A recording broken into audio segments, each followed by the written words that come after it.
오늘은 사도행전의 두 번째 시간으로서 먼저 지난 시간 우리 말씀을 나눴던 내용들을 다시 한번 살펴보기를 원합니다.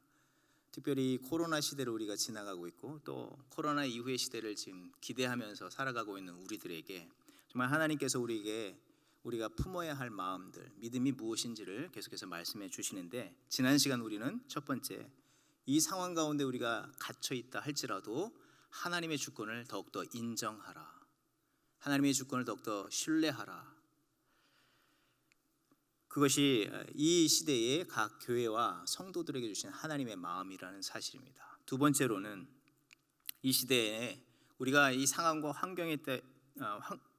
처한 환경과 상황 때문에 어떤 외적인 변화들에 대해서 기대하고 살펴보기 이전에 하나님은 이런 상황 속에서 우리의 내적인 내면이 어떠한지를 살펴보고 계시고, 우리가 이 상황 속에서 더욱더 힘써야 되는 것은 영적인 거룩한 변화들, 심령이 주님의 마음을 담는 것, 그것에 우리가 더욱더 관심을 둬야 되고 힘을 쏟아야 된다는 것으로 우리가 말씀을 나눴습니다.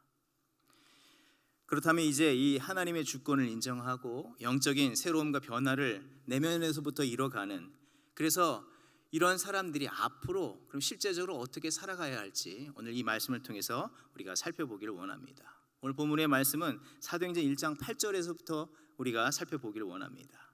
예루살렘과 온 유대와 사마리아와 땅끝에 이르러 복음을 증거하라.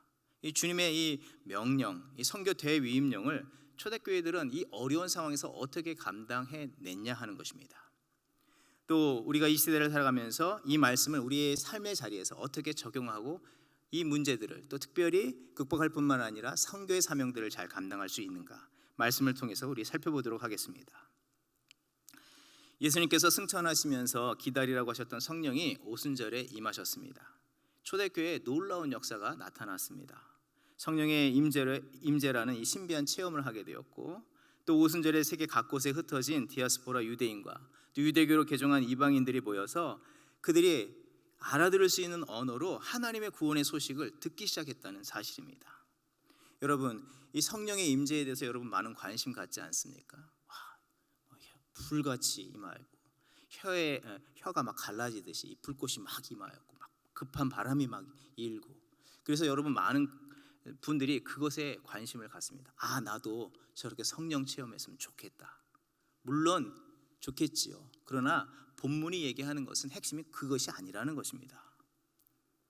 그런 것에 관심을 갖고 그런 체험에 대해서 관심을 갖는다 할지라도 성령의 임재의 본래적인 목적은 다음과 같이 말해주고 있다는 사실입니다. 사도행전 1장 3절의 말씀, 예수님께서 40일 동안 계시면서 무엇을 제자들에게 말씀하셨습니까? 하나님 나라의 말씀을 가르치시고 하나님 나라에 관한 일들을 말씀하여 주셨다는 것입니다. 그리고 사도행전 2장 11절 오늘 본문의 말씀 속에서 우리의 각 언어로 하나님의 큰 일을 말함을 듣는도다. 성령의 임재는요, 우리가 어떤 체험하는 어떤 신비적인 체험에 관심이 있는 것이 아니라 그 모든 것이 임하심으로 인해서 역사되어지는 것이 하나님의 나라의 일이라는 사실입니다. 하나님 나라의 큰 일을 이뤄 가시기를 원하시는 그 마음이 그곳에 부어졌다는 사실입니다. 하나님께서 이 범죄한 세상까지도 사랑하여 주셔서 예수 그리스도의 십자가로 구원하시고 하나님의 참된 뜻으로 바로 회복시키시고 이제 약속하신 성령을 보내주셔서 하나님 나라의 일들을 완성시키시기를 원하셨다는 것을 말씀해 주고 있다는 것입니다. 당시 초대교회는 여전히 두려움과 낙심에 휩싸여 있었습니다. 어려운 상황 가운데 놓여져 있었습니다. 놀라운 성령의 임재와 주께서 원하시는 이 복음의 증거가 그러나 그 가운데 임하게 되었습니다. 그렇다면 그들은 어떻게 무엇으로 인해서 이 특별함이 있었는가, 그리고 이 상황과 환경을 뛰어넘는 은혜의 역사가 이 성도와 교회를 통해서 이루어져 갔는가 하는 것입니다. 또 이 본문의 말씀뿐만 아니라 초대교회 성도들이 당하였던 그 상황들, 그러나 그것을 극복하고 주의 사명들을 감당했던 그 모습을 보면서 현재 우리가 당해 있는 이 상황 속에서 이 말씀을 끌어와서 우리는 과연 이런 상황에서 어떻게 이 문제들을 극복할 뿐만 아니라 하나님께서 원하셨던 하나님의 나라의 큰 일들을 우리가 어떻게 감당할 것인가, 이렇게 질문해 보는 저 여러분이 되어야 할 줄 믿습니다. 먼저 두 가지를 살펴볼 수가 있는데요, 이 가운데 첫 번째로는 내면적으로는 그들은 더욱더 주의 주권을 더욱더 철저하게 인정했다는 사실입니다. 그리고 그런 가운데 주의 말씀을 의지하며 기도의 자리에 나가는 것을 힘썼습니다. 둘째로는 삶의 실제에서 자신들이 먼저 연약한 것이 무엇인지를 돌아보게 되었고 그것을 해결하도록 노력을 했습니다. 뿐만 아니라 혼자로는 할 수 없다는 것을 알고 함께 더불어 주의 나라를 이뤄가기를 힘썼다는 것입니다. 첫째로는 영적인 면, 내면적인 부분에서 하나님의 주권을 더욱더 인정했다. 하나님의 주권을 인정할 뿐만 아니라 말씀과 기도의 자리에 더욱더 힘차게 들어가서 그 말씀과 기도를 붙잡고 씨름했다.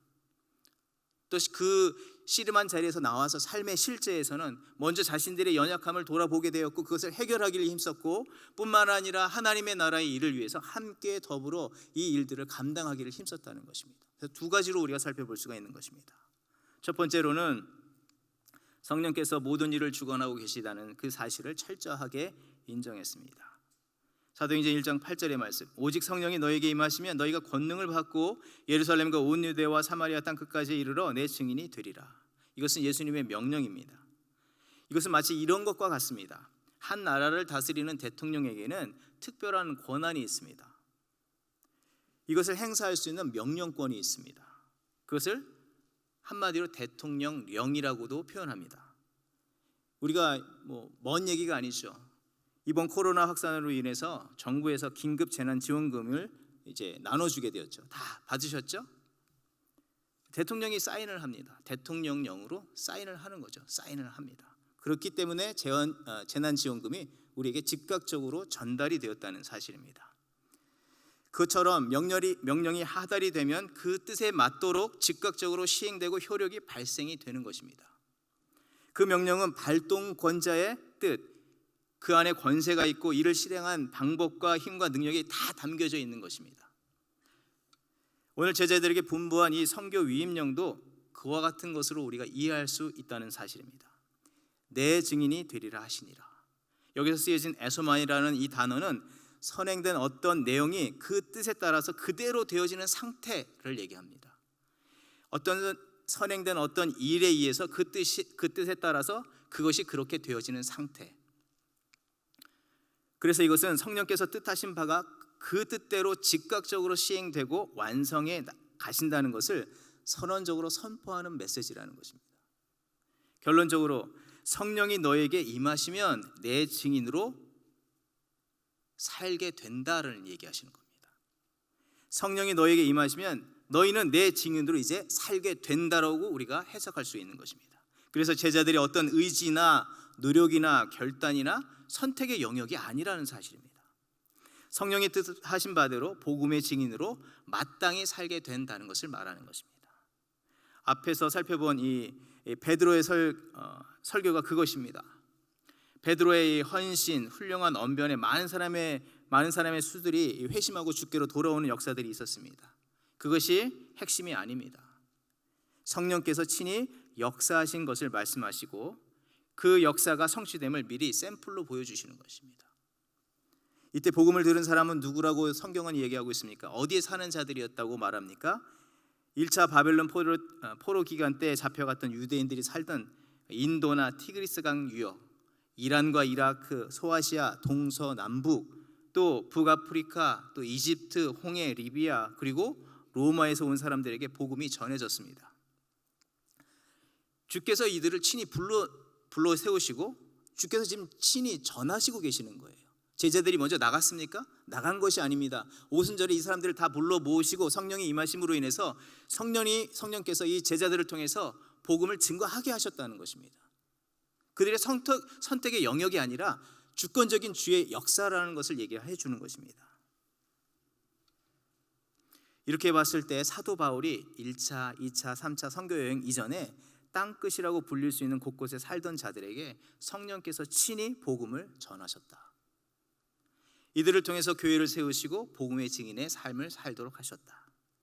그러하기에 이 시대의 성령의 임재와 충만을 힘입은 성도와 교회는 내 증인이 되리라는 이 명령 앞에서 우리가 어떤 커다란 어떤 일들을 해야 한다는 그냥 부담감만 갖는 것, 그거 옳지 않다는 것입니다. 혹은 주의 뜻하신 바와 다르게 자기의 계획과 열심을 따라서 행하는 것, 그것도 옳지 않다는 것입니다. 성령의 우리를 새롭게 빚으시고 또 주권적으로 이끌어 가신 그 역사 앞에서 겸손과 감사로 순종으로 뒤따라가는 저와 여러분이 먼저 되어야 할 것을 말씀해 준다는 것입니다. 성령께서 친히 이끌어 가신다.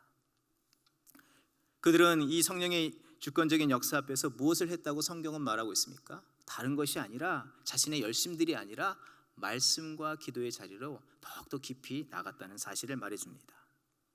시편 119편 105절의 말씀, 주의 말씀은 내 발의 등이요 내 길의 빛이니이다. 제가 종종 이 캠핑을 가게 될 때 깜깜한 밤에 화장실을 가거나 이동을 할 때 작은 랜턴, 작은 불빛이라도 앞을 비추게 되면 그 길을 가기는 매우 쉽습니다. 그러나 작은 불빛조차 없을 때는요, 그 걷는 것이요 두렵습니다. 자칫 넘어져서 다칠 수가 있기 때문이죠. 승천하신 주님은 다음과 같은 당부의 말씀을 제자들에게 주셨습니다. 사도행전 1장 4절 이하의 말씀, 함께 모이사 예루살렘을 떠나지 말고 흩어지지 말고 약속한 것을 기다리라. 유대 지도자들과 로마 관리들이 소돔과 밀란에 대해서 민감한 그때에 흩어지지 말고 보내주실 성령을 기다리라는 이 명령, 실천하기가 매우 어려운 명령이라는 사실입니다. 불가능한 명령 아니겠습니까? 예수님도 없이 나약한 성도들이, 그것도 120명이나 함께 모여서 한 자리에 모여 있다는 것은요, 그 자체만으로 그들에게는 치명적인 위기일 수밖에 없다는 것입니다. 하지만 그들은 무엇을 했습니까? 함께 모여서 말씀을 붙잡고 기도했다는 사실입니다. 사도행전 2장 1절의 말씀, 그들이 다 같이 한 곳에 모였더니 그들은 오로지 말씀에 순종했고 기도를 했다는 사실입니다. 예수님께서 부활하신 이후에 며칠 동안 이 제자들과 함께 계셨습니까? 40일 동안 계셨습니다. 그러나 예수님이 또 40일 동안 무엇을 하셨습니까? 공생애 시작하시기 전에 40일 동안 무엇을 하셨습니까? 광야에 나가셔서 계셨습니다. 그때 예수님께서 보여주신 모범은 무엇이었습니까? 하나님의 말씀을 붙잡고 씨름하셨습니다. 자신이 하나님의 뜻에 순복할 수 있도록 자신을 비우고 하나님의 뜻을 붙잡는 그런 자리로 더욱더 나갔다는 것입니다. 마지막 마태복음 4장 10절의 말씀, 사탄아 물러가라. 기록되었을 때 주 너의 하나님께 경배하고 다만 그를 섬기라. 사탄의 거짓된 속임수에 넘어가서 생명을 보존할 떡을 구할 수 있었고 온 세상 만물의 권세와 영광을 얻을 수도 있었습니다. 그것으로 세상에 자신이 누구인지 어떤 일을 할지 멋지게 선전할 수도 있었지만 사탄의 그 거짓에 넘어가지 않고 그 자리에서 오직 하나님의 말씀을 붙잡고 그 말씀의 성취를 위해서 기도하며 순종하셨습니다.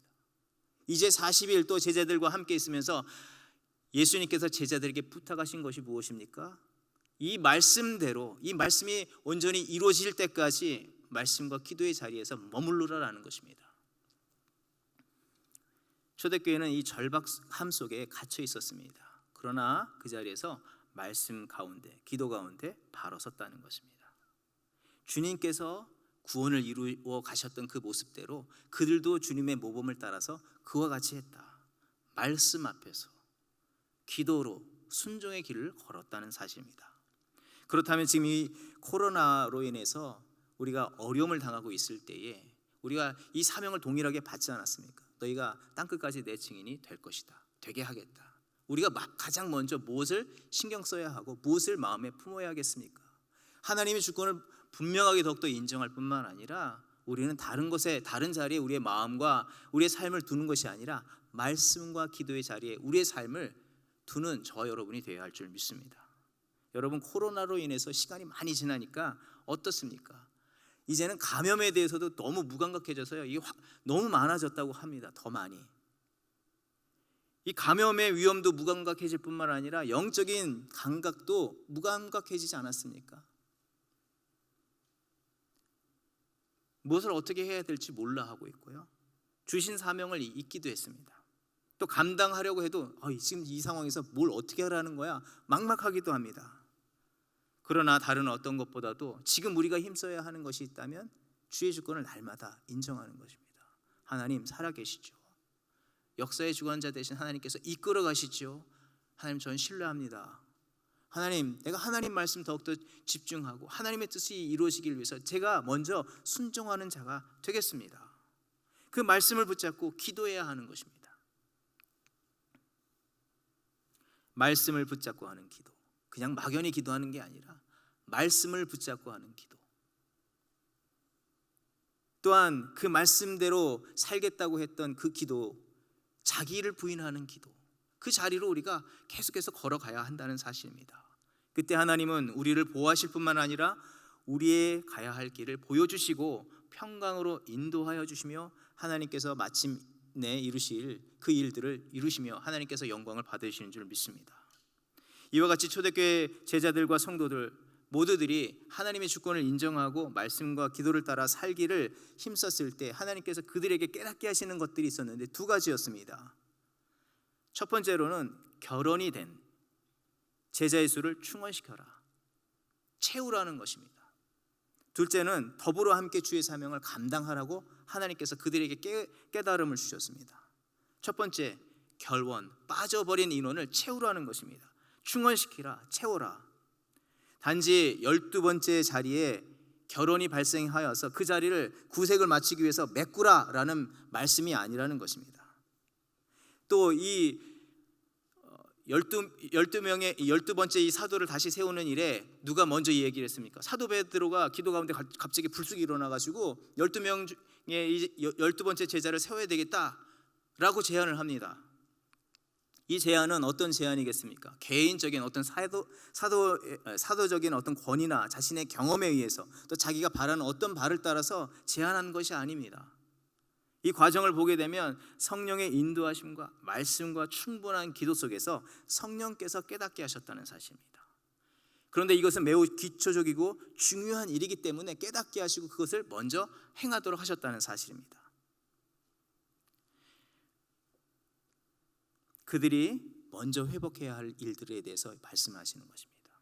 그들이 경계해야 할 것에 대해서 말씀해 주시는 것입니다.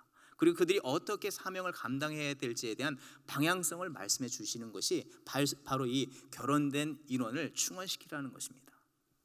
예수님이 12제자 중에 가룟 유다가 그 수에서 이탈하게 되지 않았습니까? 성경은 그래서 무엇이라고 계속해서 이야기하고 있습니까?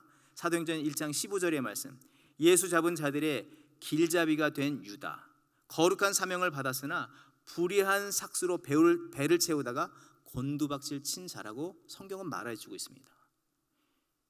빠진 제자의 수를 다시 채우라라고 얘기하면서 이 가룟 유다를 부각시키면서 가룟 유다의 그런 상태들에 대해서 조목조목 이야기해주고 있다는 것입니다. 불의한 삭수로 배를 채우다, 곤두박질 친 자라. 또 사도행전 1장 25절의 말씀, 거룩한 이 직무를 버리고 제 곳으로 간 가룟 유다라고 말합니다. 이 거룩한 직무를 버리고 제 곳으로 간 이 가룟 유다라고 계속 반복적으로 얘기를 하고 있습니다. 그렇습니다. 가룟 유다는요, 예수님과 함께 3년 동안 같은 길을 걸었습니다. 그러나 마음과 생각은 철저히 자기 중심적이었다는 것입니다. 자기가 원하고 바라는 바를 꿈꿨습니다. 구원의 주 되신 예수님을 판 자가 유다였습니다. 심지어 예수님께서 십자가에 오르셨습니다. 심지어 이 가룟 유다의 죄와 이 모든 허물까지도 대신 지시고 죽이시기 위해서 십자가의 그 나무로 올라가시는데, 가룟 유다는 어떤 나무로 올라갑니까? 끝내 굽히지 않습니다. 자기의 길로 갑니다. 그래서 스스로 목매에 들어서 죽지 않습니까? 교만과 이기심, 그것에 취한 자가 바로 가룟 유다라는 것입니다. 그런데 사실 가룟 유다만의 문제이겠습니까? 아닙니다. 누가복음 22장 24절의 말씀, 또 그들 사이에 그중 누가 크냐 하는 다툼이 난지라. 어느 때입니까? 누가복음 22장이라면 어느 때를 얘기합니까? 예수님께서 이제 잡히시고 죽기 전에 마지막 만찬 자리예요. 자신을 내어주는 이 성찬식이 있는 그 자리에서 제자들은 무엇하고 있었습니까? 서로 누가 크냐, 서로 누가 우의정 좌의정하고 누가 넘버 원이냐 넘버 투냐, 서로 누가 크냐. 수제자 베드로를 비롯해서 모든 제자들이 하나같이 그랬다는 것입니다. 자기의 길, 세상의 높은 자리에 올라가고자 했다는 것입니다. 그러나 이 결혼을 채우는 과정을 통해서 빠져버린 이 제자의 수를 다시 채움으로 인해서 그때에 성령께서 깨닫게 하시는 바가 무엇이겠습니까? 그냥 단지 한 사람 채워 메꿔 넣는 것이 아니라 왜 그 문제가 일어났는지에 대해서, 무엇을 경계해야 될지에 대해서, 앞으로 어떻게 해야 될지에 대해서 말씀해 주고 있다는 것입니다.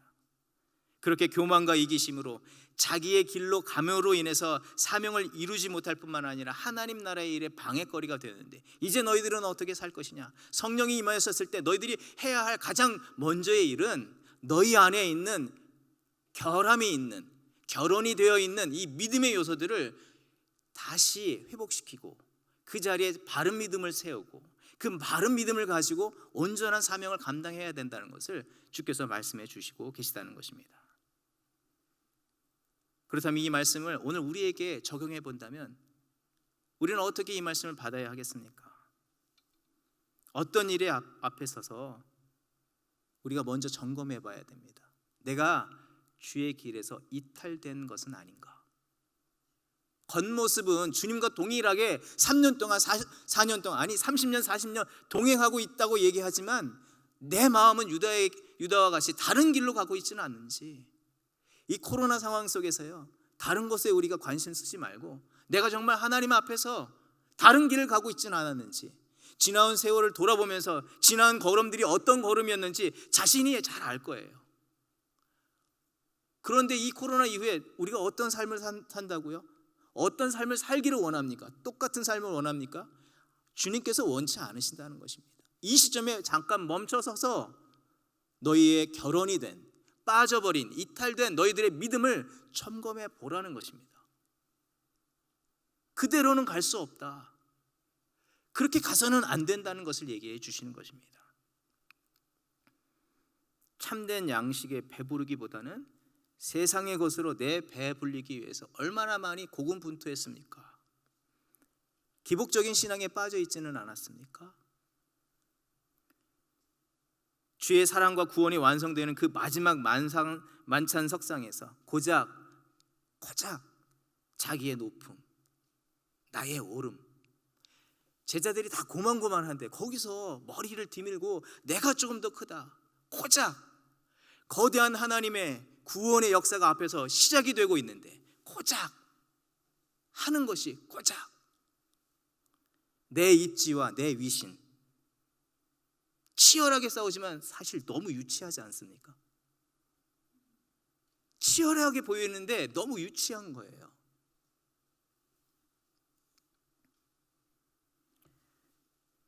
이 말씀 생각하면서 제가 철없던 신혼생활을 생각해 봅니다.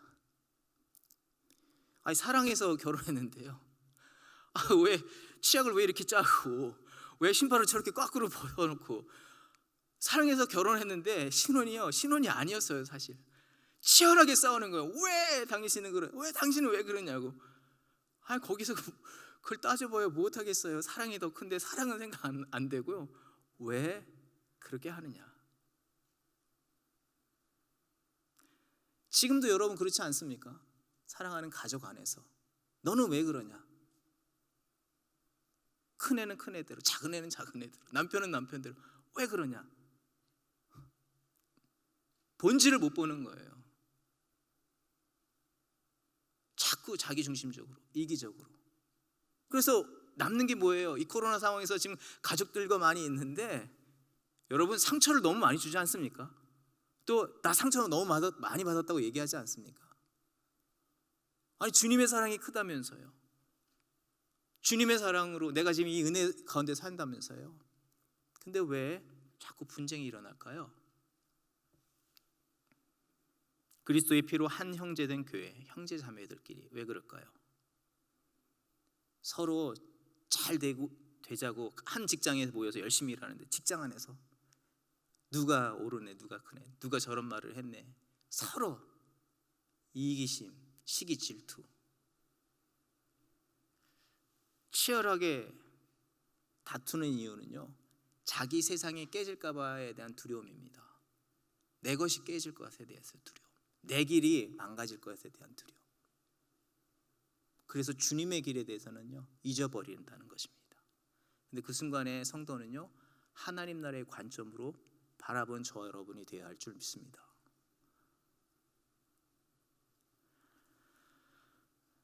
꼭 그렇지 않더라도, 겉모습은 그렇지 않을지라도 같은 방향끼리 열심히 가긴 합니다. 그러나 자기 신앙을 고집하거나 자기가 원하는 바를 위해서 거룩한 직무는 상관이 없습니다. 헛된 일에 에너지를 계속 쓰는 거예요. 사도행전 2장 38절의 말씀, 베드로가 이르되 너희가 회개하여 각각 예수 그리스도의 이름으로 세례를 받고 죄 사함을 받으라. 이 말씀을 성령이 임하셨을 때 베드로의 입술을 통해서 선포하신 말씀이 이 말씀입니다. 예수 믿고 복 받아라가 아니라 회개하여 각각 예수 그리스도의 이름으로 세례를 받고 죄 사함을 받으라. 그리하면 성령을 선물로 받을 것이다. 만약 그런 삶이 있다면 가장 먼저 자신 안에 있는 영적인 결핍, 이 연약함, 주의 길에서 이탈한 믿음을 회개하고 돌이켜서 예수 그리스도와 연합하며 주의 길로 살아가는 저와 여러분이 되기를 주의 이름으로 축원드립니다. 또한 더불어 함께 가라고 요청하고 계십니다. 사도행전 1장에서부터 얘기합니다. 1장 4절의 말씀, 사도와 함께 모이사 그들에게 분부하여 이르시되, 또 사도행전 1장 8절, 오직 성령이 너에게라고 얘기하지 않으셨어요. 너희에게. 오직 성령이 너에게가 아니라 너희에게. 누가복음 10장 1절의 말씀, 주께서 70인의 제자를 친히 가시려는 각 동네에 둘씩 앞서 보내시며. 복음에 증인된 사명은 각 개인이 아닌 복수, 함께 더불어라고 요청하고 있는 것입니다. 서로 돕고 격려하는 차원을 넘어서 신명기의 말씀, 신명기 19장의 말씀 보게 되면 재판이나 어떤 증거를 제시하기 위해서는 반드시 몇 사람 이상이요? 2사람 이상 증인이 있어야 되는 것입니다. 재판의 공정성이나 위증에 의해서 억울한 피해를 방지하기 위함입니다. 세상의 재판에서 진실을 위해서 반드시 2-3사람이 필요했다면 생명을 구원하는 영적인 일에 주의 구원과 부활의 역사를 전할 증인들은 함께 더불어 더욱더 힘써야 한다는 사실입니다. 거짓 없고 균형 감각 있게 사명을 감당해야 한다. 그것이 전하는 자나 받는 자 모두에게 옳고 마땅한 일이 되는 것입니다. 그래서 사도행전은 줄곧 소개될 때에 제자들의 모습을 어떻게 소개하고 있습니까? 베드로와 요한이 성전에 올라갈 때, 바나바와 바울이, 바울과 실라가, 이렇게 계속해서 얘기해주고 있습니다. 그러나 과거 제자들은 어떠하였습니까? 사실 동상이몽, 같은 침상에 누워있지만 딴 꿈을 꾸는 거예요. 딴 길을 가는 것입니다. 주님과도 같은 마음이 아닐 뿐만 아니라 서로에게도 마음이 같지 않았습니다. 시기와 경계심만 가득했습니다. 심지어 어떤 사람이 예수의 이름으로 귀신을 내어쫓는 놀라운 일들을 하고 있는데 그게 못마땅한 거예요. 꼴보기 싫은 거예요. 그래서 예수님, 저 사람들이 저렇게 하는데 저거 좀 하지 못하게 해주세요. 그렇게 막아서지 않습니까? 혹 우리의 모습이 자기의 욕심과 만족을 위해서 진리를 거짓으로, 의와 거룩의 추를 기울어지게 하는 그런 일들로 우리의 삶이 쓰여지고 있지는 않았는가? 이제 예수 그리스도의 그 은혜로 새롭게 태어난 참된 증인들은 무엇보다도 먼저 예수님과 함께 더불어 살아가는 성도가 되어야 하는 줄 믿습니다. 뿐만 아니라 그 은혜로 같이 구원받은 자들이 함께 더불어서 주의 사명을 꿈꾸고 그 일들을 이뤄가는 저 여러분이 되어야 할 줄 믿습니다. 사도행전 1장 14절의 말씀, 더불어 마음을 같이하여 기도에 힘썼다. 사도행전 1장 22절의 말씀, 한 사람을 뽑아서 우리와 더불어 부활의 증인을 삼고자 했다. 사도행전 2장 44절 이하의 말씀, 믿는 사람이 다 함께 있어 모든 물건을 서로 통용하고 재산과 소유를 팔아 각 사람의 필요를 따라 나눠주며 날마다 마음을 같이하여 성전에 모이기를 힘썼다고 말해주고 있습니다. 하나님이 기뻐하시고 원하시는 참된 하나님 나라의 모형을 보여주는 것입니다. 그들 안에서 그것이 먼저 이루어졌음을 말해주고 있습니다. 사랑하는 성도 여러분, 이 코로나 상황에서 우리가 행하기 어려운 일이라고도 볼 수 있습니다. 지금 자가격리도 해야 되고 또 사회적 거리두기도 해야 되고 가까이 모일 수도 없는데 어떻게 함께 더불어 할 수 있습니까? 같은 자리에 있지 못하지만 마음을 함께하며 주의 꿈을, 주의 뜻을 이루기 위해서 우리가 힘쓸 수 있다는 사실입니다. 실상은 하나님께서 이 코로나 상황에서 하나님이 그런 일들을 이루셨습니다. 믿으십니까? 하나님의 주권적인 선교의 역사를 하나님께서 이뤄가고 계셨고, 하나님은 우리를 더욱더 함께 더불어 한 마음이 되어서 주의 일들을 감당하도록 하나님께서 우리를 통해서 그 일들을 지금 하고 계시다는 사실입니다. 몇 가지의 내용들을 우리가 살펴보면서 말씀을 마치도록 하겠습니다. 몽골 땅에 있는 교회가 화재가 났죠. 그 화재를 복구하도록 하나님께서 은혜를 베풀어 주셨습니다. 거기에 멈추지 않고 하나님께서 마음을 주셔서 어떻게 했죠? 새로운 지경에 교회를 세우도록 하셨습니다. 누구도 할 수 없는 그런 닫혀있는 상황에서 하나님의 일이 이루어졌다는 것입니다. 또 우리 교회 안에서 서로 위로하고 섬기는 감격이 넘치는 일들이 참 많았습니다. 연약한 성도분들은 서로 전화 신방을 하면서 기도해 주기를 힘썼습니다.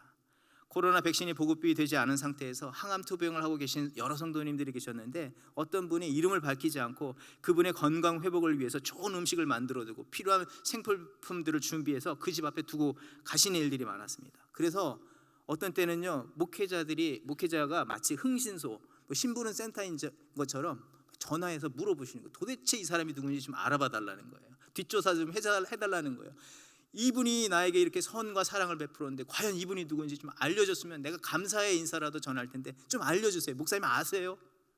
모르는데요.